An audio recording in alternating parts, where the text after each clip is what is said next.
thanks a lot for the introduction. It was a little bit lengthy. I'm sorry for that. And I have a difficult task. It's almost the last presentation of the conference. And shall I speak closer to the microphone? Yes, okay. So especially after the lucid presentations of Miklos and Brigitta, it's hard to follow up, let's say, but I try to react to some of the speakers of the conference. So, for example, yesterday in a debate which was moderated by Dusan Barok, the speakers were talking about performing arts and the fact that performing arts is being performed and reenacted, and as conservators, so conservators can learn from this. So researchers around this.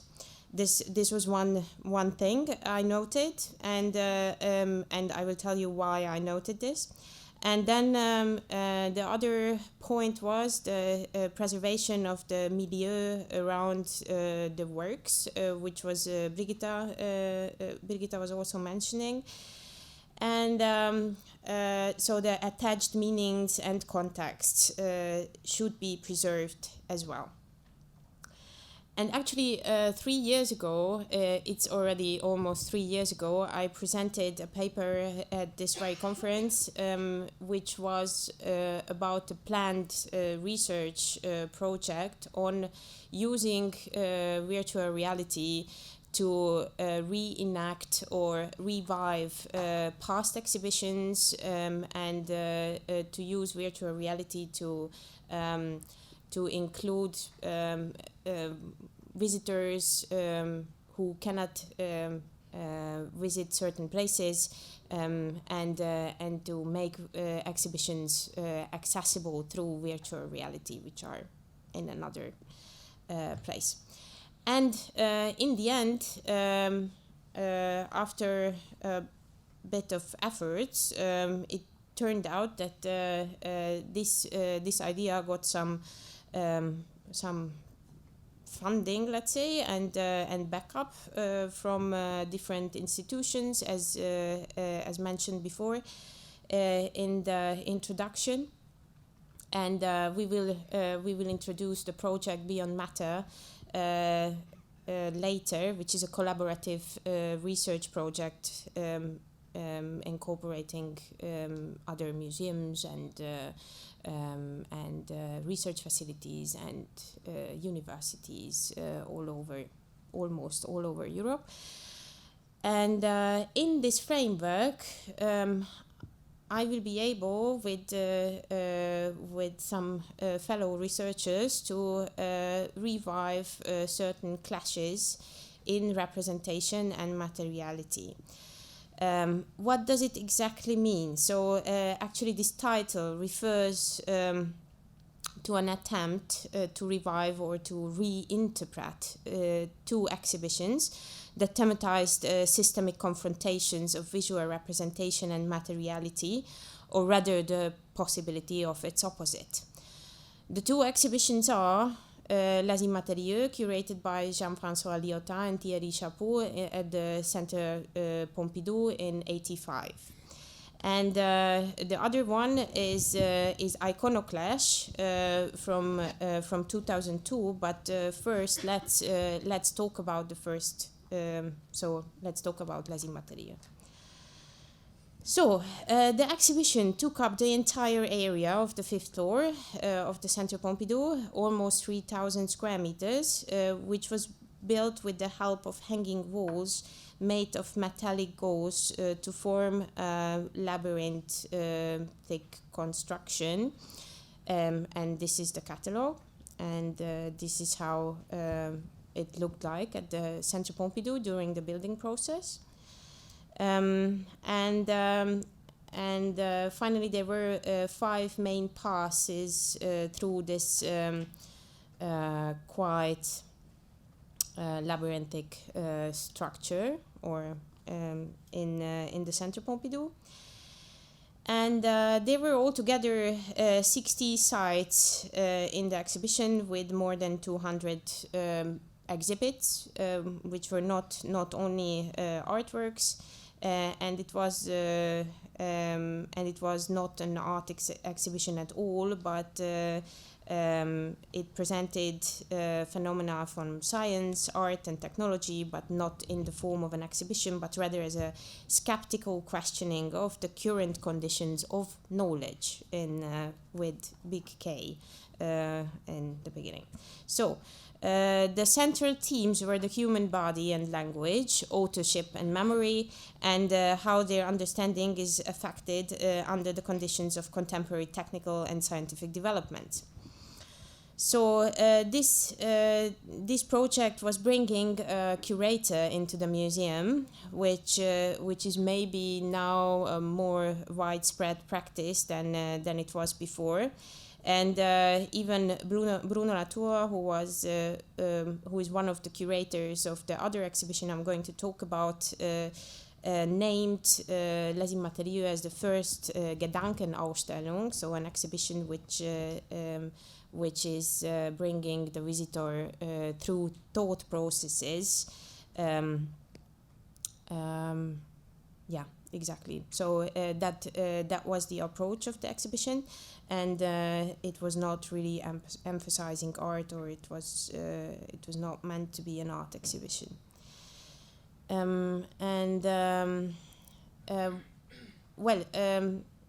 This is quite a nice quote by Jorinde Seidel, if I pronounce the name well, in the exhibition as emulator text, which is not only about Les Immatérieux, but she says that Lyotard's Les Immatérieux showed something else that we now recognize because of the computer, namely that the exhibition can also be seen as an analog emulator.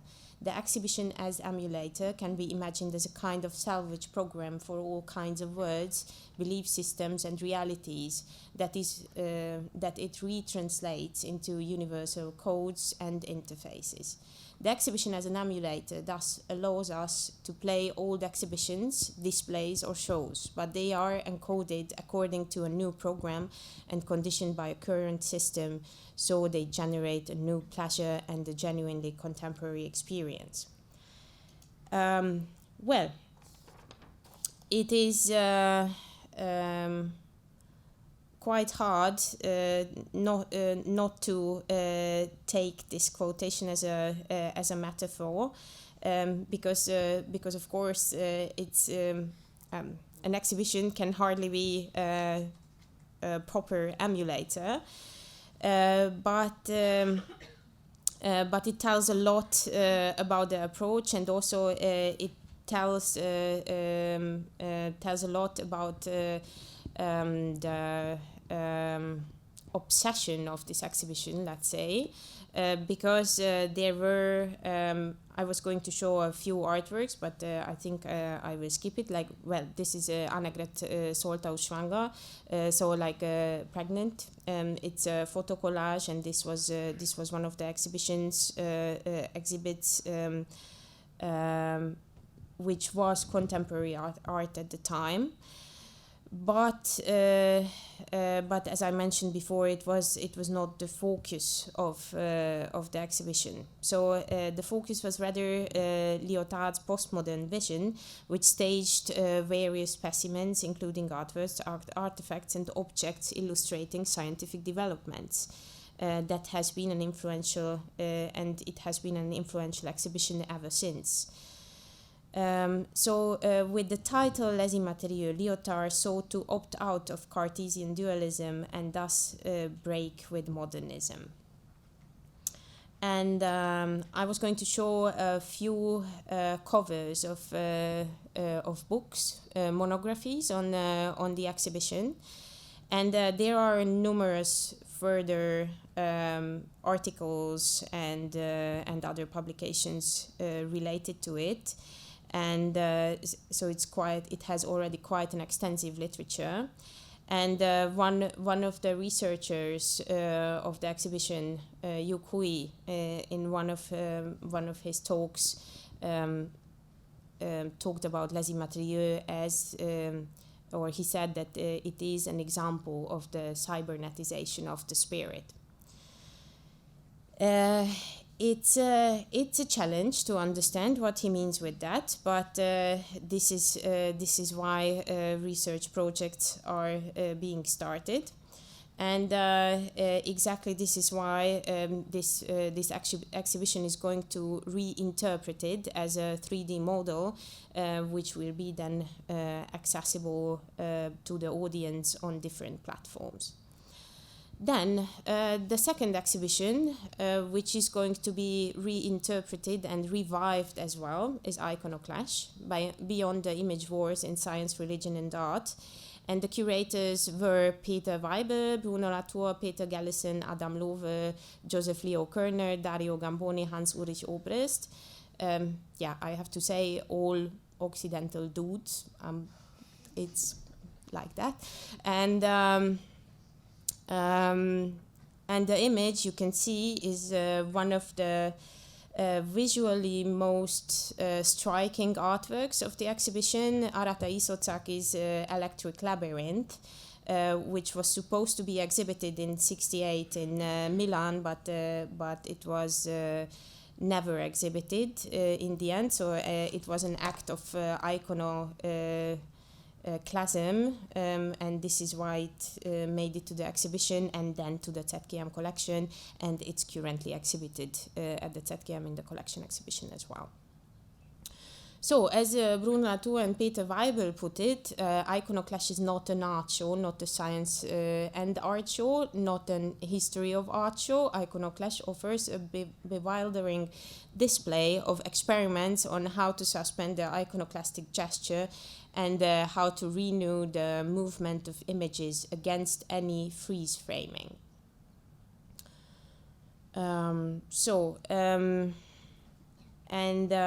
Oh, well, sorry. There are a few insights to the exhibition, and actually I can just maybe to tell about the term. Iconoclash is made up of two words, of iconoclasm and clash, by Richard Powers, by the way, and as mentioned, it was neither an art exhibition. It was tracing iconoclasm as a movement, but not only the religious and political side of it, but the scientific approaches or scientific ways in iconoclasm as well. And then here we see another exhibition interior, and another one just to immerse you a little bit. That was in front of the ZKM, also as part of the Iconoclash exhibition. And this is the kind of complex floor plan by the architect Manfred Wolf Ploteg. And here is a rendering also of Manfred Wolf Ploteg's plans for the show. This is these are the covers of the catalog and the little booklet which was published. And yeah, that's already the next thing.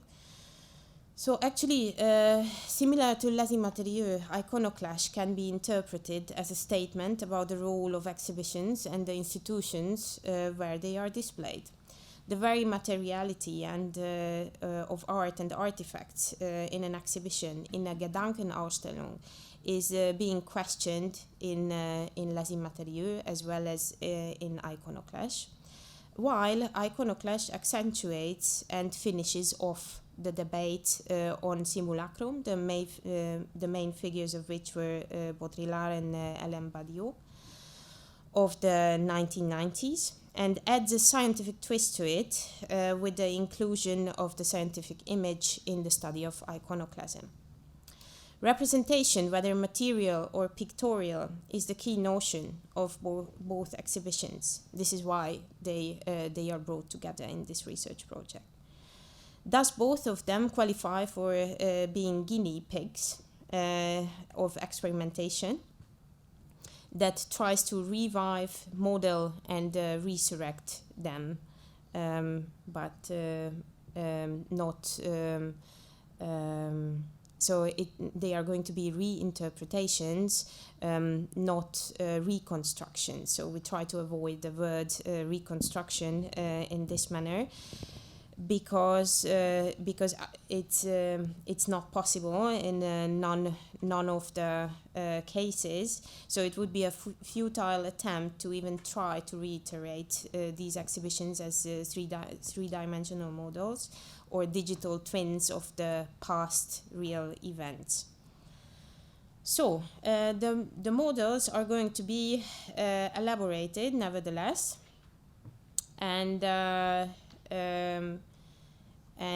we are going to carry on with this attempt. Although I would like to put it on a foundation and clear some terms around these reinterpretations. And two of the terms are interface and immersion. So both of these terms has been the subject of discourses, and in a rather technopositivist 90s, let's say. And this is an example for an interface, and the interface being present in an exhibition.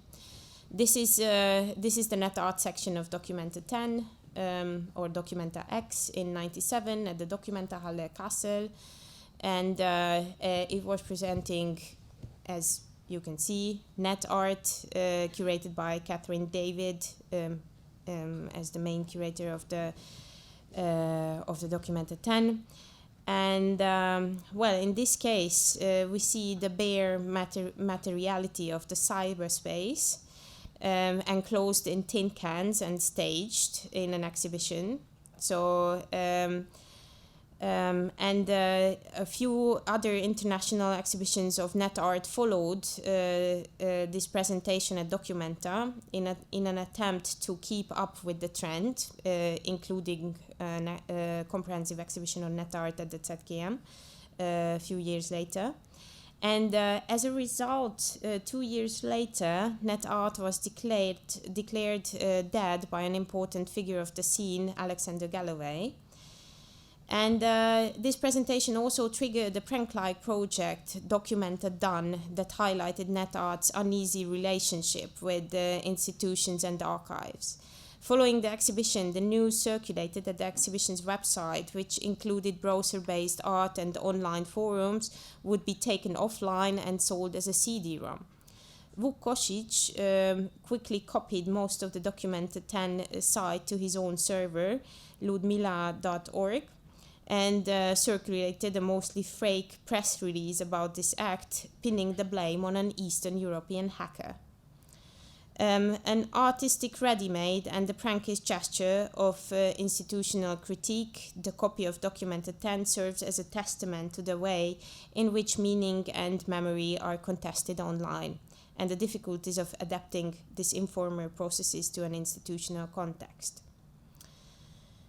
And if we go to the next quite important notion or word to discuss is immersion. And opposite to the mentioned curatorial approach, Katrin Christoph Bagachiev, a couple of documenters later, she decided not to use any kind of interface, or she chose an artwork which didn't use any kind of interface like a screen or a loudspeaker. So the loudspeakers were there, but in a hidden corner. So it was an empty room in the end. So it fully immersed the visitors and maybe the two cases, which are very different, but their difference might be able to enlighten a present curatorial problem, namely the oddity in presenting computer-based artwork in an actual space. More than 20 years after documented 10, technical objects are ubiquitous in exhibition spaces, although the following questions are still unanswered. What happens if technology blurs the boundary completely between actual and virtual presence? Well, there are actually answers to this question, but on my point of view, these are not complete answers. So there are artists who are experimenting with complete immersion, with dissolving the boundary between the subject and the artwork, or like the audience and the artwork, just like TeamLab in the Borderless World in the Mori building of the Digital Art Museum in Tokyo. But in this case, it's I will not come up with the critique of TeamLab. You probably know what I mean if I don't accept it as a complete artwork, let's say. So, and the second question, what comes up after the comparison of the two curatorial approaches in the two documentas, is what does the deconstruction of this dichotomy mean for the exhibition space? I mean, I'm referring here to a Descartesian dualism, which Lyotard also tries to deconstruct in Les Immatérieux. So this is how we see a circle in here, or sort of a feedback of ideas. And the next question, what is the exhibition space? Will it be the deconstructed by digital means that is the computer-generated space? So there are several online exhibitions. I didn't even bring an example, but we don't really know if online exhibitions are going to be more ubiquitous and more meaningful than institutional and spatial exhibitions in the end. And last but not least, another question which came up because of documented 10 is how to make net art great again. And just to wake you up a little bit. So, well, let's go back here. And after we dissolve the boundary between, so the boundary of the interface between the visitor and the art space itself. If we can do this, we might be able to talk about a sort of material turn after philosophy and in many other disciplines in curating as well. Wiebke Grünemeyer, in the Curatorial Complex, book she published in 2018, suggested using the term, although she understands it is an awareness of certain processual transformation that curatorial practices might cause, with an emphasis on the actor-network relation, resonating with actor-network theory of Bruno Latour, and the neologism of intra-actions by Karen Barrett from 2007. Besides materiality, or rather as an aftermath, the already mentioned notions of the interface as a condition for immersion, and in addition to it, virtuality should be examined. All are complex terms in relation to the arts and curating, dealing with material objects and artworks and physical spaces where exhibitions supposed to take place. Particularly in this case, as the mentioned terms are related to revival of past exhibitions, and as the two mentioned exhibitions are going to be presented in an immersive and virtual manner, we need to talk about the term of virtual, which is often related to virtual reality. And if somebody talks about virtual reality, we probably almost all of us or many of us think of bulky technology, big head-mounted displays, shaky images, nausea after 10 minutes, and so on and so forth. So this is why I would like to suggest to deconstruct the term and to think about virtual reality as something different, as something broader than these immersive technologies which developed in the last decades, of course mostly from the mid-90s. And to deconstruct the term, I found it very useful to think in a way as Donna Haraway came up with the different interpretations of the abbreviation SF, which is science fiction, but it's also speculative fabulation and string figures and so forth. And what if we deconstruct virtual reality in a way that it becomes variable relations, vertical radiation, valid readings, vaporous restoration, and visible revision or whatnot. So, virtual reality is a tool within the framework of the project to research the variable relations between visitors and non-physical presence of exhibitions and the artworks they include. Variable relations of the artists, scholars, students, museum professionals, speakers included, visitors and readers influenced by the actions we realize throughout and beyond the particular framework.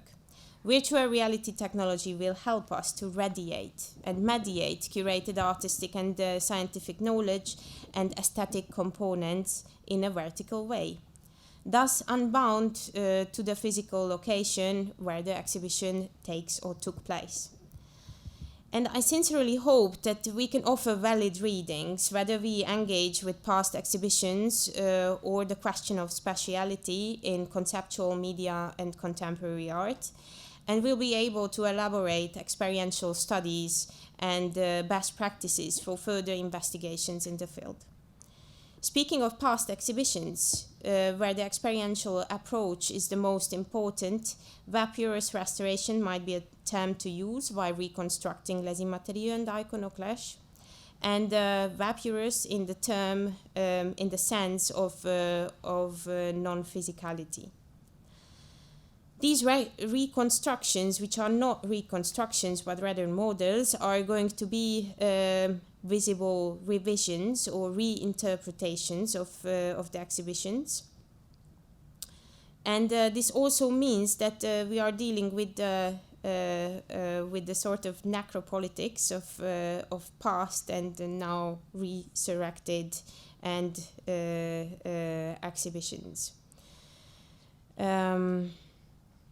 We are going to decide where they are going to be available or not, whether they are going to remain online or exhibited again via digital tools and media, opening a window to these models.